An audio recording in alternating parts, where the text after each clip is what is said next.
지난 한 주간 우리는 아브라함으로부터 시작된 이 믿음의 언약이 이삭을 지나 야곱으로 이어지는 장면을 함께 묵상해 오고 있습니다.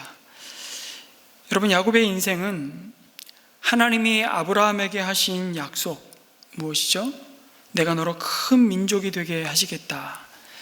1차적으로는 그 언약의 성취가 이루어지는 아주 중요한 모판이 되는 자임을 보여줍니다. 바로 야곱에게서 이스라엘 민족을 구성하는 12지파의 조상이 태어납니다. 그런데 그 과정이 결코 아름답거나 기쁜 축제가 아니었습니다. 오히려 한 믿음의 가문이 정말 풍비박산나는 아주 고통스러운 모습으로 이루어집니다.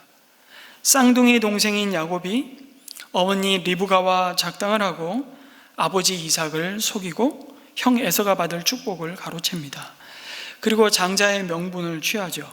물론 그 축복의 대상은 여러분 잘 아시듯이 에서가 아니라 야곱이라고 하나님이 이미 말씀해 주셨습니다. 하지만 이삭도 리브가도 에서도 심지어 야곱 자신도 그 하나님의 말씀을 믿지 않았습니다. 사태의 심각성을 알았을 때는 이미 늦어버렸습니다. 우리는 여기서 다시금 하나님의 택함을 받은 백성이 붙들어야 할 정말 참된 믿음의 모습이 무엇인지를 보게 됩니다.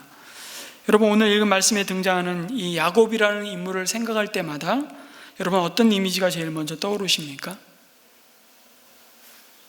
야곱 그러면 어떤 장면? 사기꾼. 참 얼마나 머리가 빨리빨리 돌아가는지 몰라요. 교활한 자, 더 나아가 속이는 자, 욕심쟁이. 대체로 부정적인 이미지가 연상되실 겁니다. 네, 맞습니다. 야곱은 그 이름대로, 그 의미대로 평생 남의 발꿈치를 잡는 야비한 행동의 대가였습니다. 남의 발꿈치를 잡는 자라는 것을 좀 직역하면 그냥 약탈자라는 뜻입니다. 강도요, 도둑입니다. 그래서 그의 삶은 언제나 참 치열했습니다. 늘 누군가를 속이고, 근데 속이는 것으로 끝나는 것이 아니라 그것이 부메랑이 돼서 자신도 속고, 늘 누군가의 것을 빼앗고, 근데 늘 빼앗기만 하면 되는 인생인 줄 알았는데 철저하게 빼앗은 만큼 빼앗기고 마는, 그래서 늘 도망다니는 삶이었습니다. 그러면서 끝까지 또 자신이 소유하고자 하는 것을 취하기 전까지는 직성이 풀리지 않는 그런 기질의 사람이었습니다. 쉼없이 달려가는 마치 폭주 기관차 같은 인생이었습니다.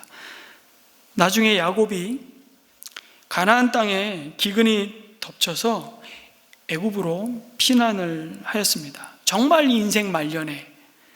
그러나 언약의 백성을 구원하기 위해 먼저 보냄을 받고 준비된 자 요셉 때문에 건짐을 받죠. 그리고 그 일가 친척이 그 요셉 때문에 애굽에서 한 가문이 한 민족을 이루게 됩니다. 그때 바로 왕 앞에 섰을 때 야곱은 자신의 노구의 몸을 이렇게 소개합니다. 내가 비록 조상의 연수에 비하면 그리 긴 세월을 산 것도 아니지만 내가 험악한 세월을 보냈다고 말합니다. 그 스스로 보기에도 참으로 파란만장한 삶이었습니다. 그래서 그의 삶의 질곡만큼이나 그의 믿음의 여정도 그리 순탄하지가 않았습니다. 그래서 우리에겐 어쩌면 더 친숙하고 동병상련의 마음을 갖게 만드는 사람입니다. 이 야곱의 모습 속에서 우리의 사실은 믿음의 여정의 굴곡을 경험하고, 이 야곱의 모습이 꼭 나의 모습 같다는 경험을 참 많이 하게 됩니다. 오늘 묵상하는 본문이 이런 야곱의 그런 모습을 잘 드러내는데요. 여러분, 야곱은 아버지 이삭을 속입니다. 형 에서의 장자권을 빼앗습니다. 에서는 동생 야곱에게 장자권을 빼앗기더니 그 장자에게 주어지는 축복마저 동생에게 갈취당합니다. 이제는 형 동생 사이에 정말 우정, 우애 따위는 물 건너갔습니다. 온 집안을 살기로 가득 채울 일만 남았습니다. 에서는요, 이제 노골적으로 자기 동생 야곱을 죽이겠다고 아버지 이삭이 죽는 날이 너 초상날이라고 떠벌리고 다닙니다. 정말 그야말로 가인과 아벨의 가족 안에서 벌어지는 대살상극이, 두 번째 가인과 아벨의 사건이 지금 벌어지기 직전입니다. 믿음의 집, 하나님의 집 언약의 가문 가운데 비극이죠. 이 에서의 분노를 그 누구도 막을 길이 없다는 것을 직감한 리브가는 이제 야곱을 살리기 위해 끝까지 남편 이삭에게 이렇게 둘러댑니다. 내가 에서가 맞아들인 며느리들 때문에 살 맛이 안 난다고 말합니다. 참 넌더리가 난다고, 내 삶이. 아주 그 번역을 아주 리얼하게 했습니다. 내 삶이 그냥 넌더리가 난다. 다 고장났다는 거예요. 그런 에서를 근데 누가요? 아버지 이삭이 당신이 끼고 돌았다는 것입니다. 모든 책임이 남편 당신 이삭에게 있다는 것이죠. 물론 사실 이 이삭의 문제는 부부에게 심각한 문제거리였습니다. 에서가 가나안 여인들을 아내로 맞아들여서 이미 이들 부모의 마음은 에서를 근심하고 있었기 때문입니다. 그렇다고 야곱을 에서라고 속여서 아비의 축복을 받게 하는 일이 전혀 정당화될 수 없음에도 리브가는 이렇게 해서라도 이삭의 마음이 야곱에게서 떠나지 않게 하기 위해 몸부림을 치고 있는 장면입니다. 애초부터 이 모든 일의 책임은 가나안 여인들과 결혼한 에서에게 있다는 식으로 책임을 떠넘기는 그런 치기까지 발휘합니다. 잘 보십시오. 리브가의 그 편애로 말미암아 야곱은 끝까지 리브가에겐 효자요, 에서는 끝까지 불효자로 남습니다. 나중에 이 소식을 들은 에서가 취한 행동이 이 사실을 반증합니다. 부모님이, 에서가 이런 생각하죠. 부모님이 나를 그렇게 생각해서 내 결혼 문제 때문에 내가 미운 오리 새끼처럼 취급받았다면 그럼 나도 부모님이 원하시는 부모님의 친족 가운데서 며느리를 다시 드리면 되지 않을까? 그렇게 생각하면서 이스마엘의 딸을 아내로 맞아들입니다. 에서에게도 잃어버린 부모님의 신임을 다시 얻기 위해 여러분 몸부림을 치고 있는 장면입니다. 참 인간적으로 생각할 때 안쓰럽기 그지없습니다. 그러나 여러분, 이스마엘이 누굽니까?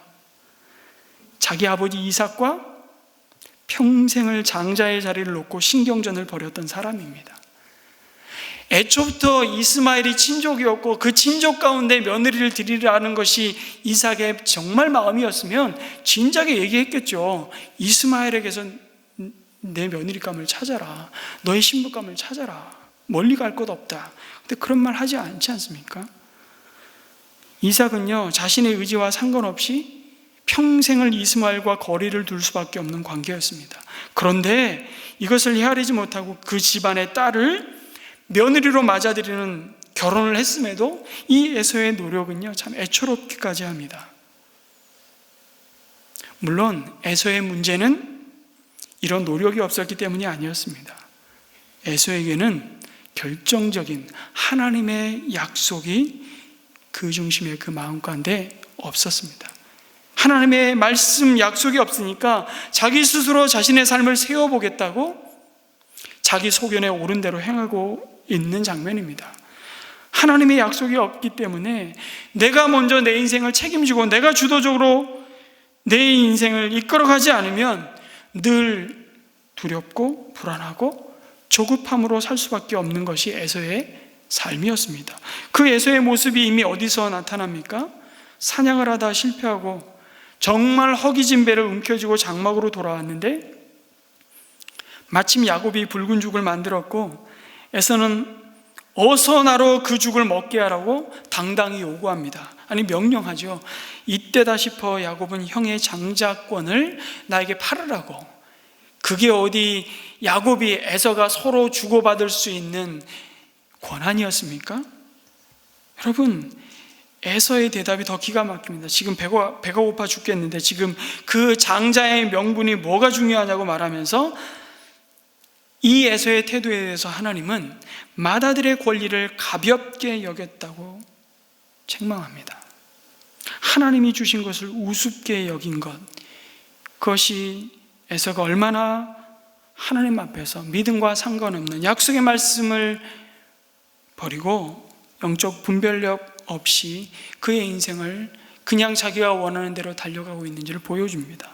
여러분, 예수의 모습 속에 우리가 붙들어야 할 교훈이 뭡니까? 하나님이 주신 그 자리, 하나님이 우리를 두신 그 시간, 어쩌면 우리가 원하지 않은 장소요, 시간 가운데 우리가 있는지도 모르겠습니다. 어떤 사람과의 만남들, 우리에게 주신 하나님의 직분들, 우리를 부르신 부름의 자리가 내 생각과 내 계획과 다르지만 하나님은 여전히 그 가운데 함께 하시는, 그리고 그 속에서 하나님을 하나님으로 인정하고 예배하기를 원하시는데 우리는 그걸 우습게 여긴다면 그때부터 우리는 사실은 참 많은 불행을 경험하게 됩니다. 이 말은요, 에서가 자기 편한 대로 살면서 하나님이 주신 그의 부르심에는 관심도 헌신도 없었다는 말씀입니다. 처음부터 에서는 하나님과 상관없는 인생길을 갔던 자였고, 에서는 나중에 야곱이 2번이나 자신을 속였다고 말합니다. 여러분, 그것은 에서의 착각입니다.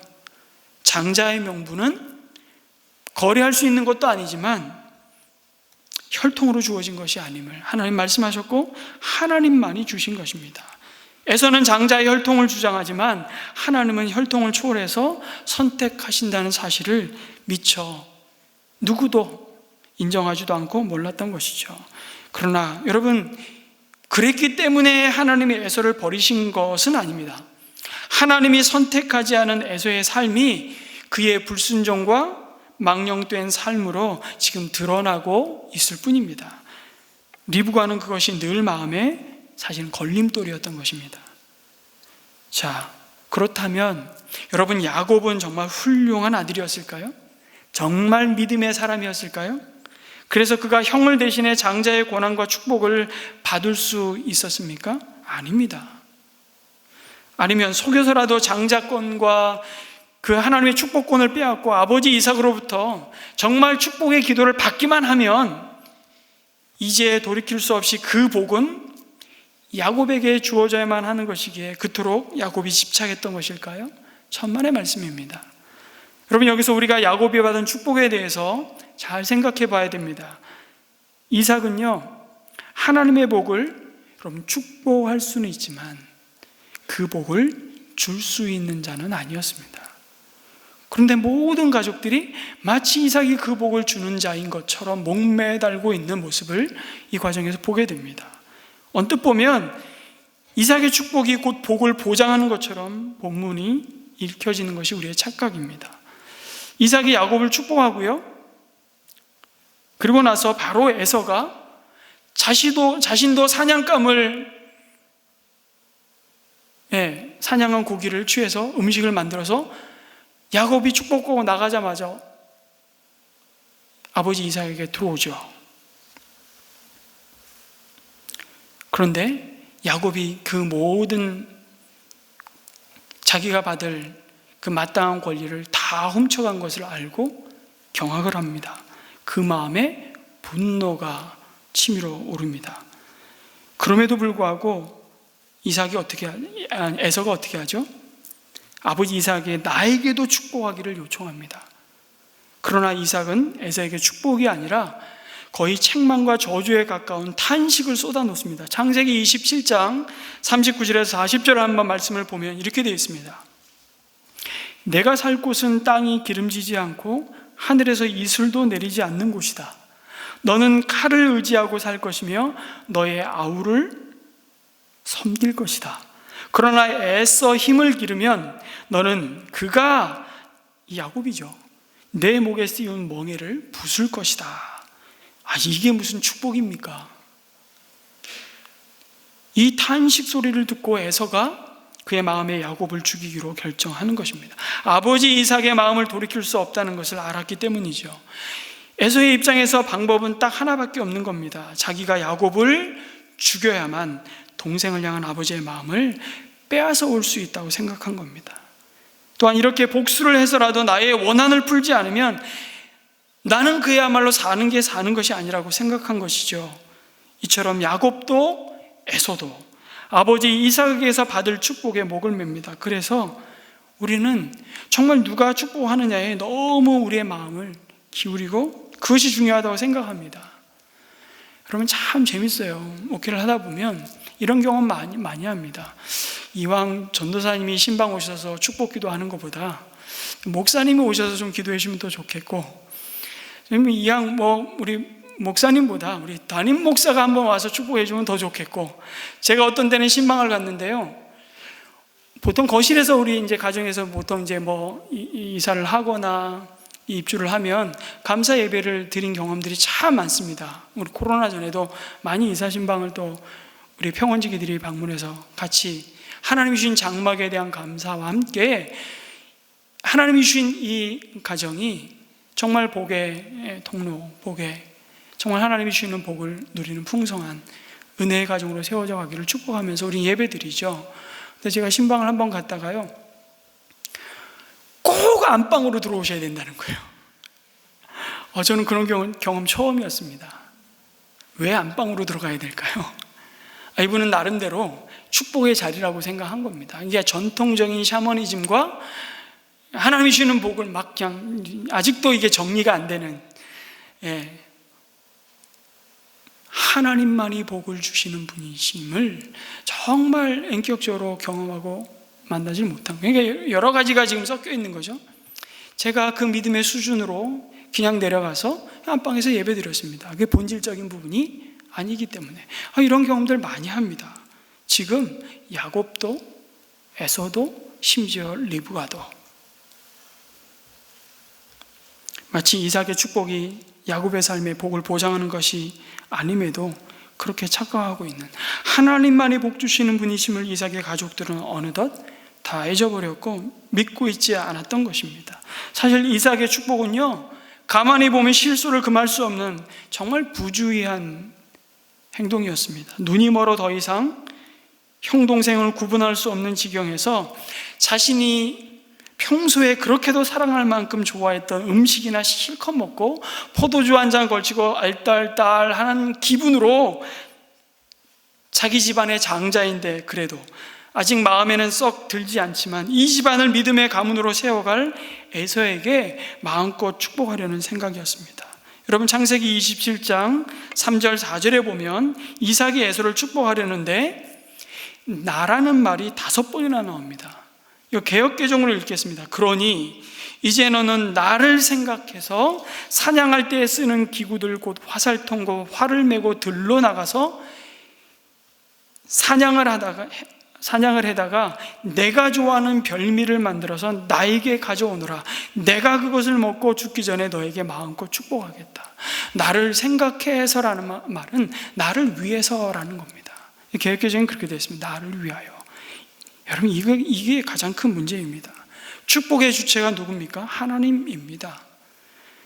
그런데 이삭은 나를 위하여 자기가 좋아하는 고기를 맛있게 먹고 나서 축복을 하겠다는 것입니다. 게다가 그럼 하나님의 선택은 에서가 아닌 야곱이라는 것을 이삭이 몰랐을까요? 아닙니다. 리브가가 이미 말해 주었을 겁니다. 하지만 이삭은 자기의 생각대로, 기준대로 장자인 에서를 축복하리라 이미 마음먹었던 것입니다. 자신이 축복의 주체가 되어 에서를 축복하려고 했습니다. 하나님의 뜻에는 관심이 없는 것입니다. 어쩌면 이 모든 고통은 에서의 이 영적 어두움에서 비롯된 것임을 보게 됩니다.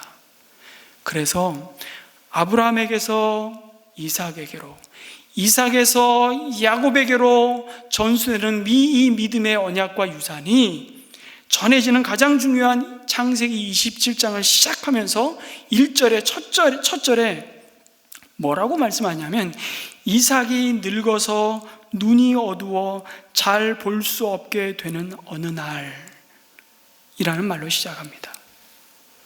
이삭은 어느덧 육신의 눈뿐만 아니라 영적인 눈이 어두워졌음을 봅니다.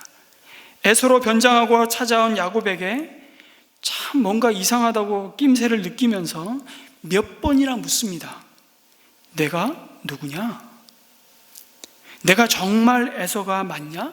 그리고 냄새도 맡고 만져보기도 하고 그러나 정작 이삭은 끝까지 자신의 육신의 감각만을 붙들고 묻고 또 묻지만 정작 그 중요한 순간에 하나님께 묻지 않습니다.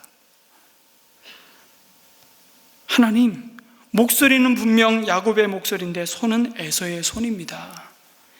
이게 어찌 된 것입니까? 그것을 하나님께 기도로 묻지 않고 자신 스스로에게 자신을 향해 독백하고 있는 거예요. 참 이상하네. 정말 이상해진 자신이 정말 이상한 거를 모르고 있는 거예요. 이게 어찌 된 것입니까? 아니, 어쩌면 묻고 싶지 않았는지도 모릅니다. 왜냐하면 이미 내 생각이 이미 하나님의 약속의 말씀보다 더 크거든요. 더 내 삶을 너무 크게 지배하고 붙들고 있거든요. 자칫 축복이 야곱에게 갈까봐 어쩌면 이게 전전긍긍하는 모습처럼 보입니다. 하나님이 이 광경을 보면서 얼마나 안타까우셨을까요? 이 지경이 됐는데 야곱은 한술 더 뜹니다. 하나님의 이름을 팔아가면서까지 기어이 이삭의 축복을 받아냅니다. 여러분, 이렇게라도 이삭의 축복을 받으면 에서에게 갈 복이 야곱에게로 옮겨지는 것입니까? 천만의 말씀입니다. 흔히 야곱이 형 에서의 축복을 빼앗았다고 말하는데요, 정말 그렇습니까? 아닙니다. 야곱의 축복은요, 이미 태중에서부터 하나님 약속의 말씀으로 정해졌습니다. 장자의 축복은 처음부터 야곱의 것이었습니다. 그런데 자기 것을 정말 이상한 방법으로 지금 받는 것입니다. 이렇게 비유할 수 있습니다. 제가 이 비유를 묵상하다가 어느 책에서 읽고 정말 이야, 정말 맞는 비유다. 뭐냐면 지금 야곱이요, 자기 통장에 있는 돈을 인출하면서 그냥 꺼내서 쓰면 될 것을 복면을 하고 은행에 들어가서 지금 털어 찾아오고 있는 겁니다. 자기 돈을 찾으면서 그 방법밖에는 없다고 생각한 것입니다. 그 대가로 야곱은 이후 20년 동안 그가 행했던 거짓과 속였던 일에 대해서 철저히 연단을 받습니다. 부메랑 인생이에요. 자기가 날린 그 인생 그대로 부메랑이 되어서 자기가 다 돌려받습니다. 여러분, 잘 생각해 보십시오. 이렇게 야곱이 그렇게 취하고자 했던 그 축복을 받았어요. 정말 어처구니 없는 방법으로. 그런데 현실로 딱 들어가면 야곱이 받았습니까? 못 받았습니까? 야곱은요, 아버지 이삭의 유산을, 적어도 물질적인 유산은 단 하나도 받지 못했습니다. 누가 받았어요? 에서가 다 받았어요. 에서는요, 손 안 대고 다 코 풀었어요. 야곱은 그 길로 도망가서 이삭의 유산을 단 한 푼도 받지 못한 인생으로 연단받습니다. 야곱은 자신이 형의 장자권, 축복권 빼앗으면 모든 것이 끝나는 줄 알았습니다. 대단한 착각이었습니다. 오히려 그는 그 무모한 거짓과 속이는 삶으로 말미암아서 이미 하나님의 복을 받을 약속을 이미 다 가졌음에도 그 약속을 누리기까지 정말 오랜 세월 생고생을 했습니다. 차라리 아버지 이삭이 자기 형 에서를 축복하고자 할 때 그 하나님의 주권을 인정하고 어머니 리브가가 아버지를 속이자고 할 때라도 그것은 하나님이 기뻐하시는 길이 아닙니다. No. 그렇게 거부하고 잠잠히 하나님의 일하심을 여러분이 신뢰하며 기다렸더라면 그는 그 입으로 말했던 것처럼 험악한 세월을 면했을지도 모르겠습니다. 모든 것이 가정이고 추론일 수밖에 없지만 분명한 것은 하나님은 야곱의 그런 자신의 꾀와 지혜를 의지하며 스스로 주인이 되어서 달려가는 야곱에게 모든 것을 여러분 탈탈탈 털어서 다 하나님 앞에 내려놓기까지 그를 광야로 몰아가셨습니다. 그런데 그 광야가 진짜 하나님이 누구이시고 자신을 향해 이미 약속하신 하나님의 그 약속을 붙들게 만드는 축복의 자리가 되는 겁니다.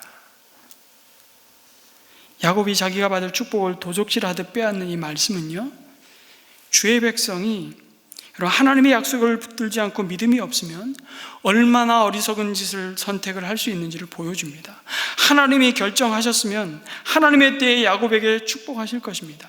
그런데 그 약속의 말씀을 붙들고 하나님이 약속대로 이루실 것이라는 믿음이 없으니까 못 버티고 못 기다리는 것입니다. 결국 지난주와 동일하게 믿음의 문제입니다.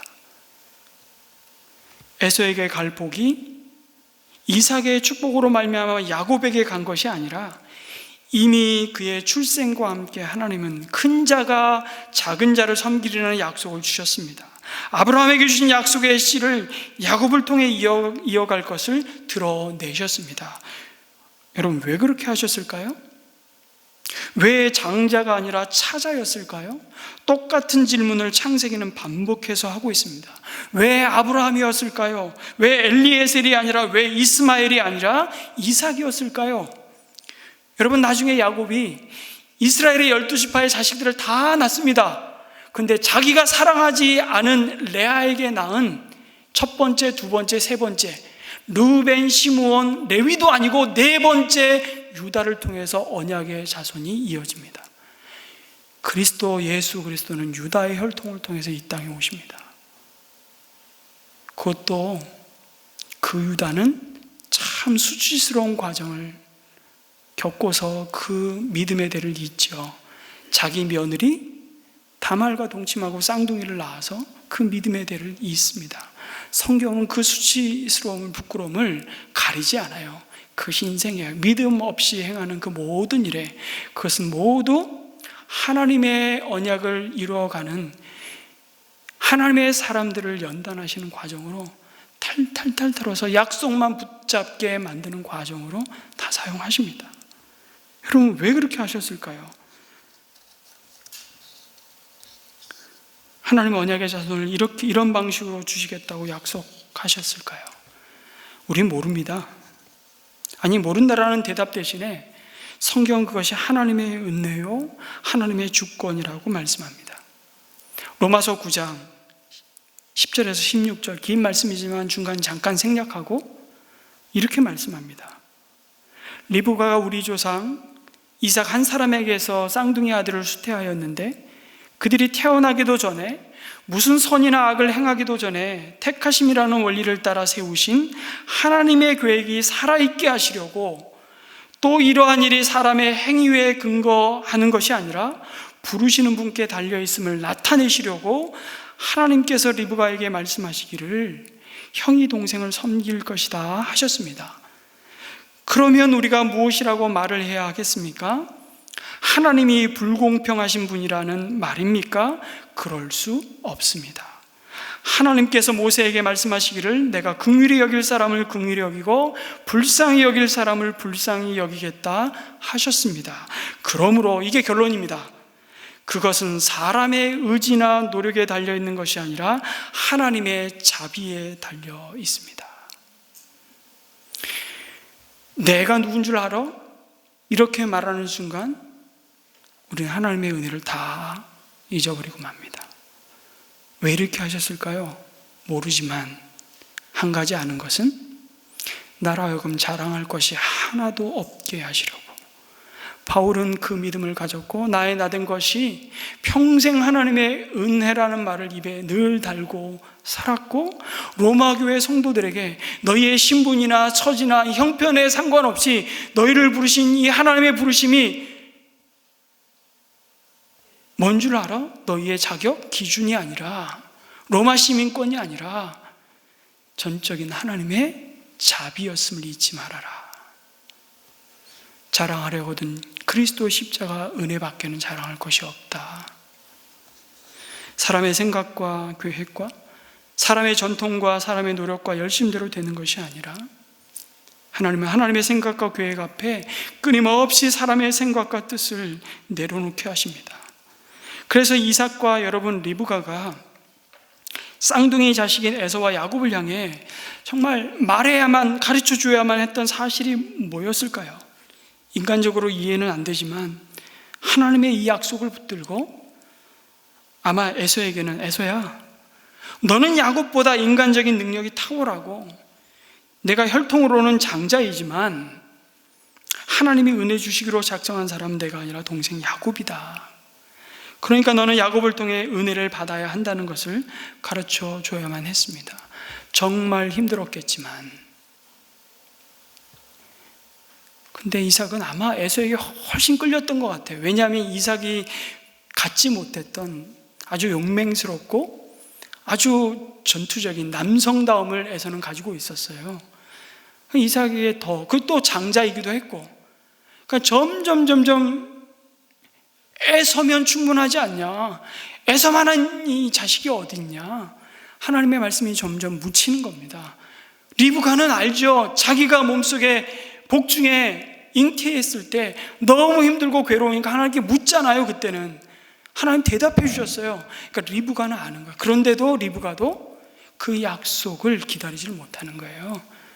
그러니까 리브가는 또 너무 살갑고 너무 아주 그냥 세심한 야곱이 더 사랑스러운 거예요. 리브가는 굉장히 여장부거든요. 야곱이 더 사랑스러운 거예요. 가정 안에서, 집안에서 정말 엄마 일을 도와가면서, 물론 심리적으로 서로에게 끌린 것이 이랬기 때문이라고 해석하고 싶지는 않은데요. 어쨌든 서로 각자가 자기 좋은 대로, 소견에 옳은 대로 자신의 마음을 따라 길을 걸어가는 거예요. 여기에 불행이 찾아옵니다. 하나님의 집에. 여러분, 이삭과 리브가는 야곱에게는 어떻게 말해야 됐을까요? 야곱아,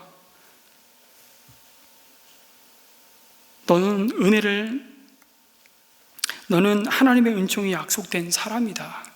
그러니 더 겸손하게 다른 사람들을 포용해야 한다. 야곱아, 내가 하나님의 은혜와 축복을 받게 되는 것은 그럴 만한 자격이 있어서가 아니라 하나님께 순전히 은혜와 사랑으로 하나님께 주신 것이므로 감사할 수밖에 없다는 것을 늘 가르쳐 줘야만 했습니다. 그러나 야곱의 이 중요한 믿음의 길잡이가 되어야 할 리브가 역시 이 모든 일을 벌이는 동안 하나님께 역시 묻지 않습니다.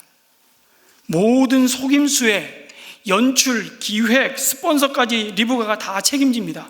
그래도 이렇게 하다가 오히려 아버지로부터 저주를 받을까 봐 두려워하는 야곱에게 심지어 엄마 리브가는 뭐라고 얘기하죠? 그 모든 저주는 이 엄마가 다 받으마. 여러분, 믿음의 사람 말 조심해야 됩니다. 리브가는 이후로 야곱을 얼굴과 얼굴을 맞대어 보지 못합니다. 야곱을 자기 오라버지가 있는 하란으로 보낸 뒤에 이 땅에서 그게 마지막 순간이 되고 맙니다. 자식을 향한 사랑이 그 자식을 구렁텅이로 몰아넣는 어리석고 참 오염된 그 사랑의 모습을 리브가에서 봅니다. 이유가 뭡니까? 리브가 역시 하나님의 약속을 받고 기억하면서도 그 약속을 이루실 하나님을 신뢰하고 잠잠히 기다리지 못하는 것입니다. 리브가가 심지어요, 야곱을 살리기 위해서 하란으로 도망시켜야겠다는 생각을 하면서도 안타깝게도 27장 43절에 이렇게 말합니다. 개역개정입니다. 내 아들아, 내 말을 따라 일어나 하란으로 가서 내 오라버니 라반에게로 피신하여라. 내가 책임질 수 있다는 겁니다. 아닙니다. 자신의 인생을 스스로 책임질 수 있다고 말할 수 있는 인생은 없습니다. 어쩌면 이렇게 삶의 패턴이 똑같은지 모르겠습니다. 하나님은 모든 것을 보시는 분이십니다. 그런데 우리는 자꾸 우리가 모든 것을 판단하고 이미 알고 있다고 착각합니다. 그러니까 하나님께 묻지 않습니다. 그러니까 하나님께 맡겨드리지 않습니다. 그러니까 우린 결정적인 순간에 우린 기도하지 않습니다. 그냥 모든 과정을 생략하고 그냥 빨리빨리 끝내고 싶습니다. 거기서부터 삶이 고달파지는 것입니다. 하나님의 이 약속을 잊어버리게 되면, 여러분, 의지적으로 붙들지 않으면요, 우리는 조급해하고 두렵고 인간적인 방법을 쓰고 결국 그 모든 도모는 하나님의 선하심을 드러내지 못하는 정말 쓴 열매를 거두고 맙니다. 남은 것은 상처밖에 없습니다. 여러분, 이삭에서 야곱으로 하나님의 언약이 이어지는 모습에서 이 결론입니다. 우리는 참된 믿음이 무엇인지를 다시금 묻게 되는 것이죠. 참된 믿음이란 하나님만이 복 주시는 분이심을 확신하는 것입니다. 그 하나님의 약속을 붙들고 버티는 것이 참된 믿음임을 깨닫습니다. 상황이 이쯤 되자 28장 1절에 보면 이삭은 다시 야곱을 불러 그에게 축복하고 당부하는 모습이 나옵니다. 야곱이 자신을 속인 것을 알고 너무 충격을 받고 정말 부들부들 떨었던 이삭이 어찌된 일인지, 여러분, 야곱을 순순히 불러서 아무런 책망이나 혹독한 저주를 퍼붓는 것이 아니라 정말 멀쩡한 정신으로 제대로 된 축복을 하고 있습니다. 무슨 일이 벌어진 것입니까? 아들 야곱을 이렇게 떠나보내야만 하는 모든 책임이 자신에게 있음을 비로소 보는 것입니다. 리브가가 쌍둥이를 태중에 품었을 때 이미 주셨던 하나님의 말씀을 잊어버리고, 아니 그것을 무시하고 자기 고집대로 에서를 앞세우고 야곱을 외면했던 그 불신앙으로 말미암아 하나님의 집에 재앙 같은 일이 벌어졌음을 두려움으로 받아들였던 겁니다. 그래서 너만이라도 가나안 땅의 여인을 아내로 맞아들이지 말라고 얘기하고, 아브라함에게 주었던 그 축복을 그대로 야곱에게 선포합니다. 그 야곱을 떠나보내죠. 야곱은 이제 그의 보호막이라고 믿었던 가정의 울타리를 떠나고 홀로 두렵고 외로운, 정말 아무것도 의지할 것이 없는 광야 한복판에 섭니다. 그런데 바로 그 광야 속에서 비로소 하나님을 만납니다. 아니, 하나님이 그를 찾아오십니다. 여러분, 꿈으로 나타나셔서 하늘에서 땅으로 내리워진 사다리에 천사들이 오르락 내리락하고 그 맨 위에는 하나님이 서 계셔서 말씀하시는 꿈을 생생하게 꿉니다. 하나님이 서서 계세요. 얼마나 급하셨으면. 이 스데반이 돌 맞아 순교당할 때도 하나님이 서 계시거든요. 하나님 보좌에 앉아 계시는 분인데 이런 묘사들을 하고 있는 것을 보면 이건 그냥 지나가는 장면이 아닙니다. 가장 밑바닥, 정말 인생의 가장 밑바닥에 처박힌 한 인생을 향해서 가장 높으신 하나님이 찾아오시는 이 사건, 이것이 바로 복음입니다. 모든 것이 끝났다고 절망하는 그 순간, 나에게 정말 내일이 있을까라는 두려워하는 그 인생의 막장 가운데 하나님이 찾아오셔서 말씀하시는 것입니다. 창세기 28장 15절에 하나님은 그 약속을 이렇게 주고 있습니다. 우리 같이 한번 읽겠습니다. 시작. 내가 너와 함께 있어서 내가 어디로 가든지 너를 지켜주며 내가 다시 너를 이 땅으로 데려오겠다. 내가 너에게 약속한 것을 다 이루기까지 내가 너를 떠나지 않겠다. 이 약속 주셨지만요, 하나님은 야곱에게 광야의 연단을 생략하지 않으셨습니다. 왜요?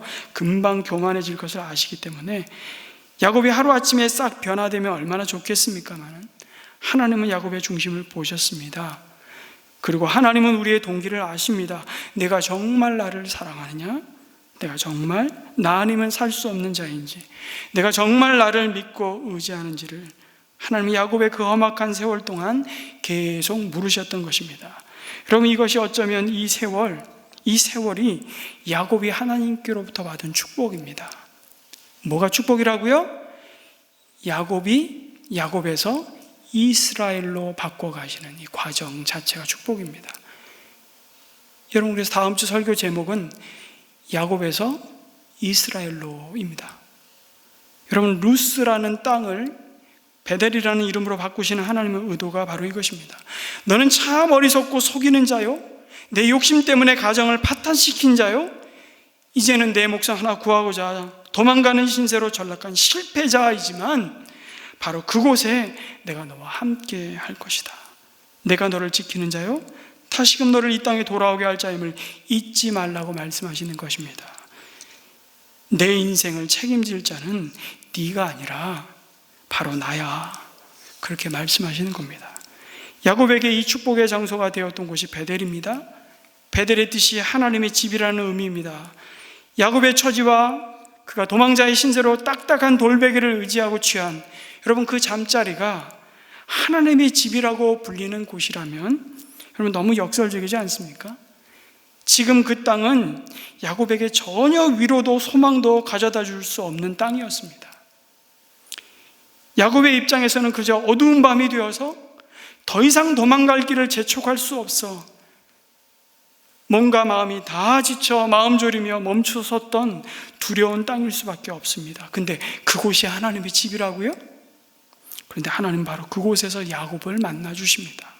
하나님과의 만남은 야곱이 신앙적인 체험을 전혀 기대할 수 없었던 바로 그곳에서 이루어집니다. 하나님은 야곱이 도저히 예상하지 못한 곳에서 자신을 드러내십니다.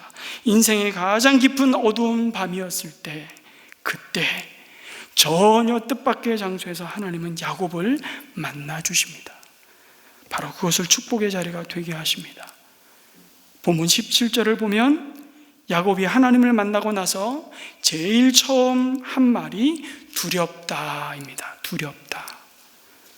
이것은 무섭다는 뜻이 아니라요, 하나님의 능력과 그 영광을 보고 경외심이 생겼다는 뜻입니다. 야곱은 비로소 진정한 두려움을 갖습니다.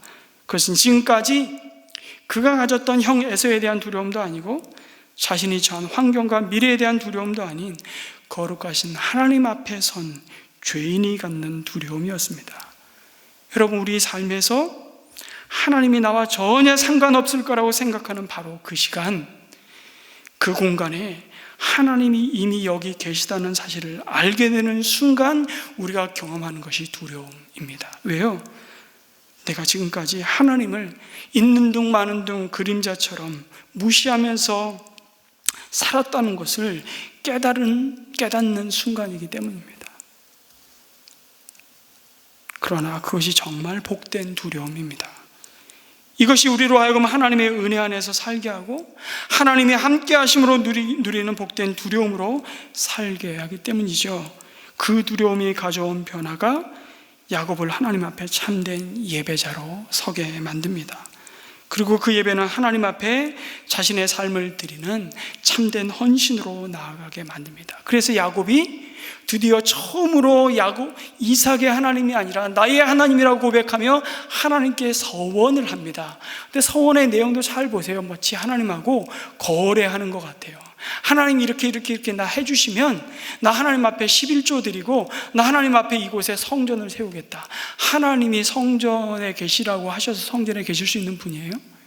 하나님이 없어서 너 야곱의 11조를 요구하기 위해서 이렇게 만나 주신 거 아니에요. 그런데 하나님이 그 수준으로 내려오셔서 야곱을 지금 붙들고 있는 거예요. 이게 은혜입니다. 우리에게도 이런 거룩한 두려움이 있기를 기도합니다.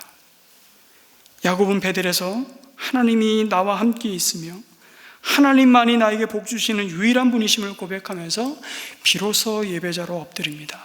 그것은 광야였지만 오히려 야곱으로 하여금 하나님의 약속의 말씀을 붙잡게 만든 은혜의 자리였습니다. 이제 야곱이라는 이름에서 이스라엘이라는 이름으로 변화되는 그 거룩한 믿음의 첫걸음을 시작하는 복된 자리였습니다. 사랑하는 성도 여러분, 사람의 욕심과 불순종으로 망가진 삶의 자리를 하나님이 과연 여기에 계시는구나, 이 고백을 드리는 예배의 자리로 바꾸시는 것이 야곱에게 주시는, 우리에게 주시는 베델의 축복입니다. 그리고 오늘 우리에게도 동일하게 주시는 하나님의 축복이 우리 모두에게 있기를 소망합니다. 이번 한 주간도 우리가 선 그곳에 하나님이 함께 계심을 믿으시기 바랍니다.